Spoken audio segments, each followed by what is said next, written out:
and say hello to her. I've got David Killins with me now. He's a vice president of Apple Canada. Apple Canada. Tell me the rags to riches story, the cybernetics miracle, and who are the two young Americans who unleashed this incredible device? Right. Well, there were two college dropouts, I think, at the time. Steve Jobs and Steve Wozniak were members of a hobbyist group called the Homebrew Computer Club. Where was this? This was in the what is now known as the Silicon Valley area, south Bay area, San Francisco, and they met in a garage from time to time, and they happened to put together this concoction that turned out to be the Apple computer. They took that.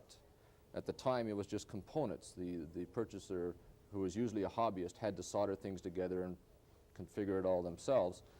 They took that concept to a hobbyist computer store in the area and sold, I think, the first 10, something of that order.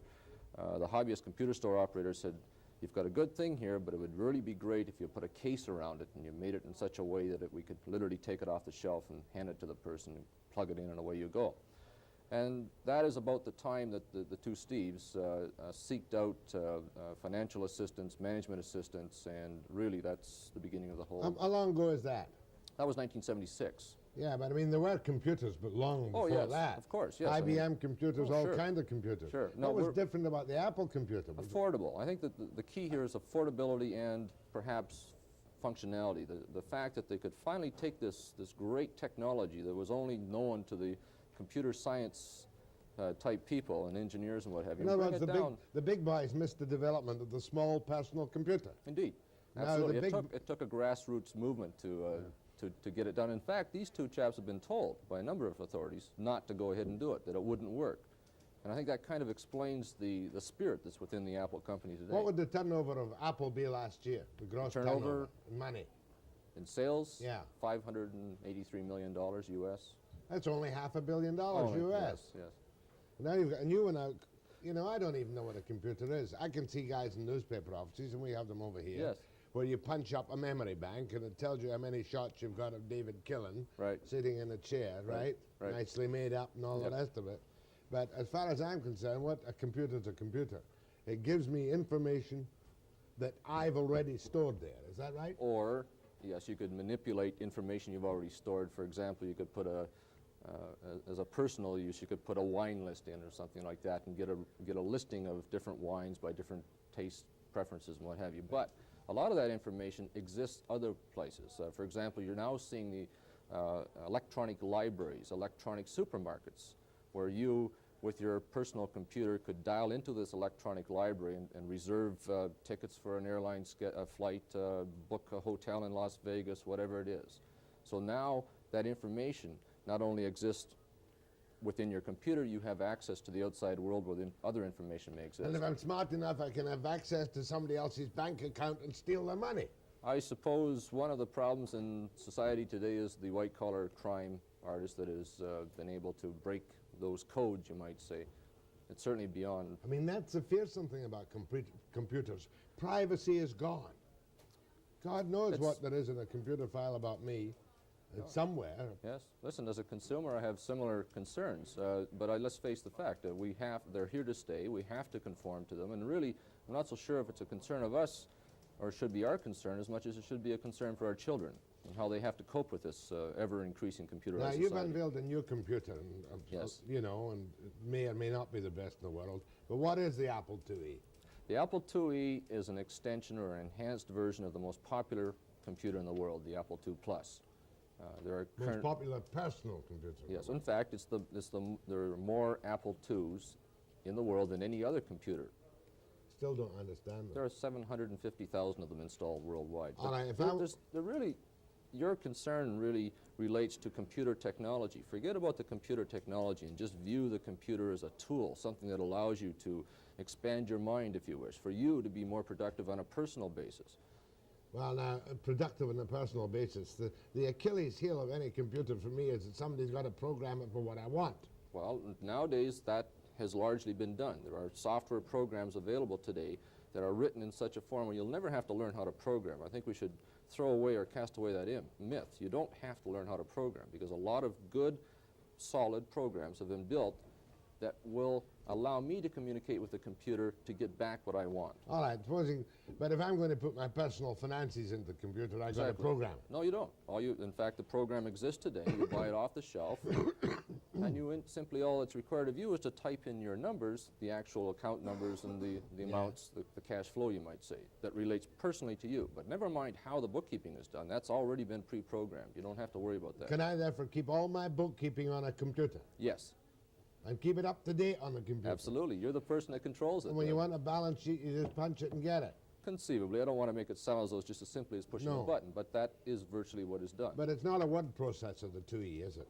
The 2E does handle word processing functions as well. Yes, it can be used as a word processor. If I wanted to write a book and correct it and revise it and slap it up, right? That's not a computer. That's a word processor tied in with it. That's a word processing application on the computer. Now, I mean, it's a separate machine, does it? No, it's the same machine. It's a separate software program that allows you to... Okay, well, the Apple IIe is a word processor. I'm going to write a book, see? Okay.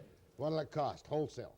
Oh, today in Vancouver, something in the order of about $3,000. You would probably, if you were going to write a book, you'd probably want to have some form of printer device that you could print that information out on hard copy. Yeah, you want a hard copy. So maybe another $1,000 for that. So typically $3,200. Tell me I can get a computer with a word processing device for less than $5,000. Absolutely. Is that all the 2E is? What does the 2E cost? That's what we're talking about. That total cost to you would be about $3,200, which includes the word processing software, other types of software as well that make it more functional. And can my wife sit there and order her groceries from that computer? This is the interesting part, because as a consumer, this is what appeals to me and many people like me. We consider the personal computer something like a stake that you drive in the middle of your living room. And that stake represents, that's the common thread, the tying point of all the family together. Now, for your wife, yes, she might want to put recipes or menus or something like that on.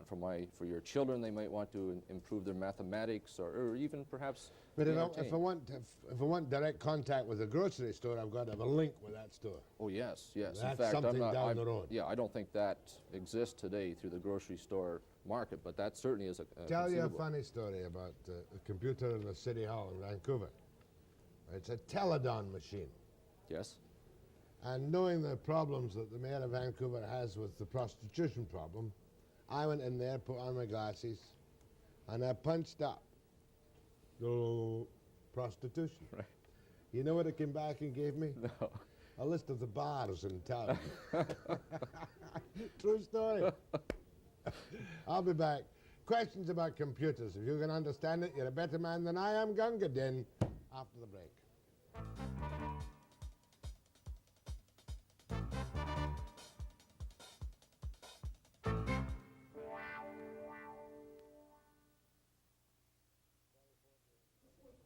'44 to Victoria.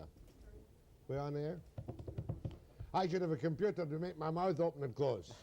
That's the one thing you can't do with a computer. Not yet. Yeah, but I have to stop reading when my lips get tired. Now, go ahead, please, to David Killins. Good morning, Jack. Yes. Yes. I'd ask your guest a question, please. Lately in the market, there have been quite a few other computers coming out. I'd like to find out what he feels about those. Are they taking a big chunk out of his sales? I recently read in the paper where the TI was the top-selling home computer in last December. What's a PI? TI. TI, what's that? Texas Instruments. Texas Instruments, yes. The Texas Instruments product is addressing a lower end of the marketplace, typically one that is more often found in the home for perhaps even entertainment purposes. For games? Yes. Everyone coming into the marketplace, what has happened is that they've actually, the market has become more informed. And so, in effect, what has happened is we've done better while more have come in. Go ahead from Victoria. Yeah, with regard to these home computers, how does one hook in from your home to, say, a large computer software bank so that you could apply the computer to use information from these big banks, which are used by companies and other commercial users? Okay, that's a good question. You require the use of a a modem, what is called a modem, which is an attachment that goes into the computer, which literally allows you to type into the computer and communicate with that computer. Telephone the link. other computer. On yeah, a telephone link. call. Right. So and you need a key and a fee. well, most often these services are on a subscription basis. Yes, so you're charged either for the amount of time that you're onto that database of information or some other way. But yes, it's not free. That's the point. But not many people do that. More and more are doing it. In fact, we're seeing trends today, and some companies are even encouraging employees to work at home and to communicate their information back to the office. And this can be done just, say, through BC Telephone. Absolutely, yes. The telephone wires that are up today are the medium. Go ahead, please. Yes, good morning, Jack. Morning. I'd like to ask this gentleman about how they're, I don't know if it's interfacing, but how you can put a VCR tape machine, incorporating that with a home computer for an expanded program. I've heard something to that effect. Does this gentleman know anything on that? Yes, as a matter of fact, you're in the right territory. There's a company here in Vancouver that has developed that interface that takes a videotape recorder, ties it into in this case, the Apple computer, and allows you to, under computer control, view information off the videotape. If you want to catch the name, I can probably get some information back to him. Sure, fair enough. Thank you. Go ahead, please. Good morning, Mr. Killins. Good morning. Regarding the Apple graphic pad, what progress is being made now about its reintroduction? I didn't catch the first part. Apple graphic pad. Oh, the graphics tablet? Is that? I guess that's what he's referring to. Okay, unfortunately in the U.S. where the largest market exists. Yes, that's correct. The graphics tablet has been viewed as a radiation-emitting device. I don't want to make that sound in a dangerous sense. It's just emitting signals that may interfere with radio waves. Because of that, I believe there's been a repackaged design version of that graphics tablet soon to come out. Now, I'm not sure when that is. It's not available in Canada. So there's no indication that it's going to be a companion to the new Apple IIe? Not at this time. I do expect it'll be available, but it's not. It was on the market. It is no longer readily available. Thank you very much, then. Okay. Go ahead, please. Yes, I think it seems a very good idea to have a computer in one's home.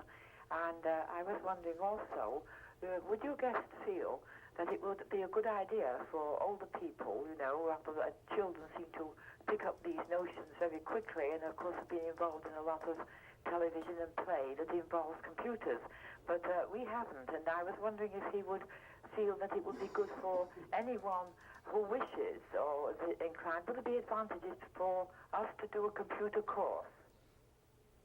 I said earlier, I don't think it's necessary that you take a computer course to learn how to program. There's enough well-written programs available today that you can utilize. All you have to do is perceive or recognize a need.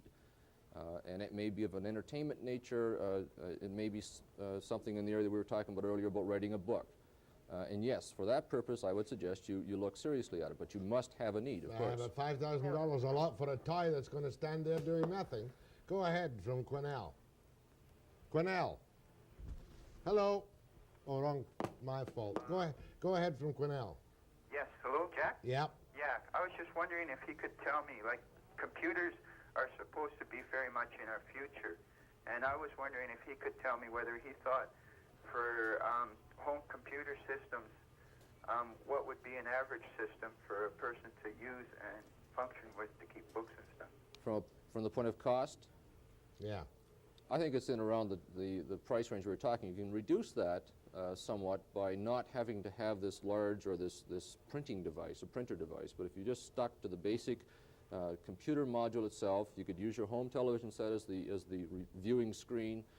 You need a diskette drive that accommodates the information. You're in around $3,000. And then perhaps another $200 to $300 for a bookkeeping package. These are all separately procured products off the shelf. In other words, you're telling me for $5,000 I've still got to use my own TV screen? No. In that particular instance, that included a monitor. From Prince George, go ahead, please. Good morning. Morning.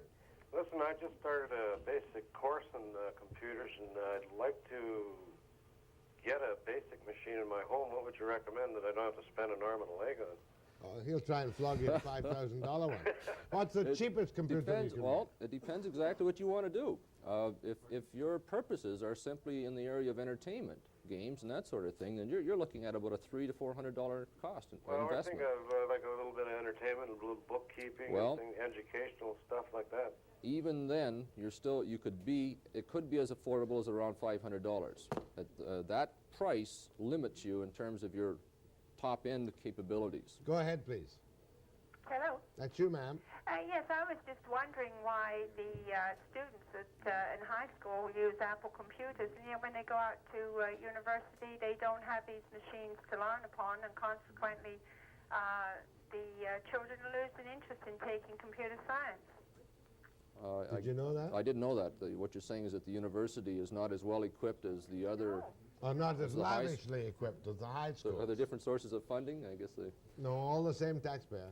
It's a shame because they were all fired up to take these courses, and now the new semester started, they're not interested because even the profs out there apparently tell the students that these machines are of no value. They're not in use anymore, but they have to teach them.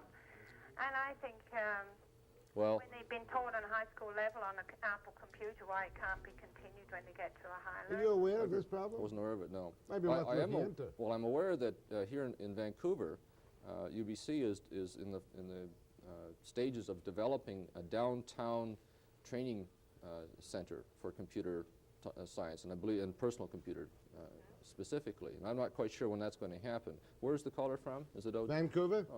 Yes. There will be something available, and I believe it's sponsored through UBC. Thank you, ma'am. More with David Killins after the break.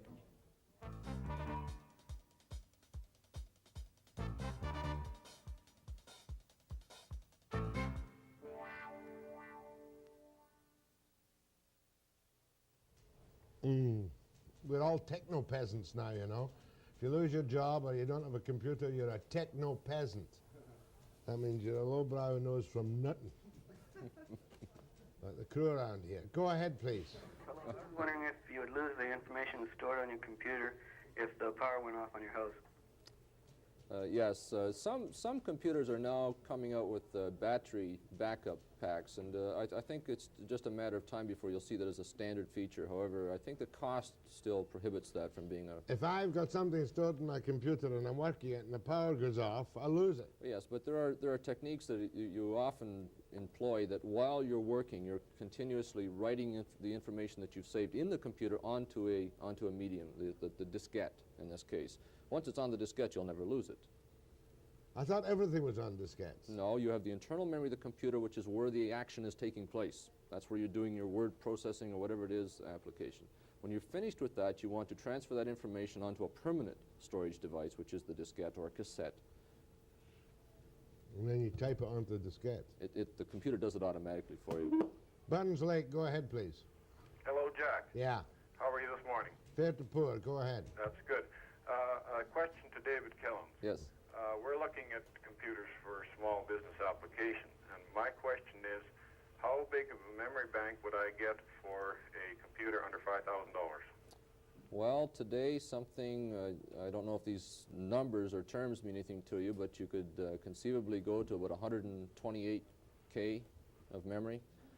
I don't know if that's really the thing you should be looking at, though. What you really should consider is knowing your business, understanding your business needs, finding the software that adapts to your business needs, and then it's just a question of what size machine that software has to fit onto. You understand that? Yes, I do, very much so. What kind of business are you in? Auto body. Auto body? Right. What would you use a computer for? Parts? Well, the parts and estimating. Pricing jobs. Yep. My brother's in the auto body business. He has one. Yes, it seems to me that ICBC is so well into the computer business, the only way we can fight back is by computerizing ourselves. Thank you. Go ahead from Vernon. Hello, I was wondering if he could tell me if Apple is going to have a model out that will compete with the Commodore 64. I know they've got a lot of software, so the Apple is preferable because of that backup they have and all the other devices that go with it. That's correct. So is there anything in the back of or anything that they're going to be marketing in the near future that will be, down below the $1,000 level with 64K and expandable with the various features that you offer on the Apple II? No, I don't see it. At the moment, the market's getting pretty hectic at that lower end. We talked about Texas Instruments earlier. There are a number of companies in that area. What can you get for $1,000? Well, you can still get, and this is one product the gentleman mentioned that's available. I think the appeal, if you wish, to the Apple computer is that there are about 16,000 computer programs developed in addition to other peripheral products available for the computer, and that's really what the popularity is today. But no, we won't be into that price range product. Did you get your answer? Yes. Okay, that's fine. Thanks very much. Okay. Go ahead, please. It's a two-part question. Right. For $3,000, the price you quoted, do I get a full printer made by Apple? And the second part of the question is, I would like to use this idea to help me study to pass a professional examination. So my main use of it would be to make abstracts while I study instead of writing notes on 5x8 card. Right. Do I need a database program or do I need a word processing program? I've been confused by different salesmen in the different Apple stores here in Vancouver, and that's why I thought you would be able to really help me. Thank you. All right. With the, it would be a database program, providing you can accurately predict exactly how much information it is you want on each card. If you don't have that well defined, then I think the database program may not be functional for you. So it sounds like a database type application, especially if you're going to have a lot of cards. The first part of the question was related to the printer for $3,000. I didn't quite catch it. Can he get an Apple computer with a printer for $3,000? A little over $3,000. It would be about $3,300, I think. And it depends, of course. This is up to the retailer to determine the price, but the suggested retail price What are you telling me? Up to the retailer to determine the price? It's not my business to tell the retailer how much to sell it for. Don't they sell it at the same price everywhere? Depending on market conditions, you could see some variation. There might be a little competition here and there. Somewhat. I've noticed the price of Betamaxes, VCRs, and all the rest of them coming down quite sharply. It's a very good question. I'm surprised it hasn't come up yet. The term often comes up, the longer you wait, the cheaper it gets in the consumer electronics industry. Well over 2 years ago, I bought a videotape recorder. I paid twice as much for it then as it cost the consumer today, but I really wanted it then, and I was willing to pay that price for it then. But if I'm not too keen for an Apple at the moment, if I wait a couple of years, I might get it for $2,500. You'll certainly, for the money we spoke, you'll certainly get increased functionality. There's no question of that. You'll get more value for your money the longer you wait. Because of the micro techniques? Because of mass miniaturization in electronics. Here's a question from a guy who is disabled, and he wants to know if... What's your question? Okay, yeah, I wanted to know if there's special equipment available for disabled people to make it easier to type in a program.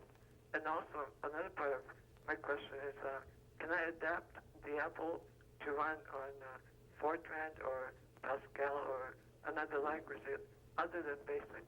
Oh yes, indeed. To answer the second part of the question, the primary language of Apple is Pascal. In fact, our Fortran compiler is written in Pascal. That doesn't mean anything to you. Don't worry about those words, Jack. So yes, you have a number of languages that you can use. The answer to your first question is absolutely. There's a company in Toronto that works very closely with the National Research Council in Ottawa, a company called TASH. If you catch that name, I'll get that information back to that gentleman as well. They build special keyboards. They build a number of special attachments only for the Apple, for the handicapped. Good. Hold on. That's 5. Go ahead, please. Hello? Yes, ma'am. Yes, I was wondering if your guest could explain some of the uses and application of the computer in elementary schools. I know that some districts have provided computers for the elementary schools. Others have not been allowed the funding for it. And I wondered if he could explain... Very briefly, in 30 seconds, you've got to explain. Two primary uses. One is for children just to become literate, to understand the meaning of computers at that level. There's some very exciting software out now from Children's Television Workshop, for example, that teaches them fundamental things like left and right. Tell me, does a computer nobody in this province can spell. Does a computer spell for you? Even that. It'll help you spell, Jack. Won't help me spell, but that'll be a big step in the right direction. Yes. My thanks to David Killins of Apple Canada. Go take a bite out of yourself. And I'll be back after the break.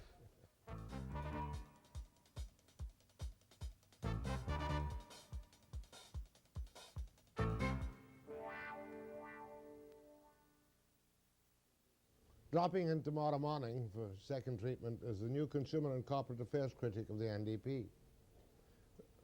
He said 19 seconds. What's his name again? Used to be the Justice critic. Can't remember his name.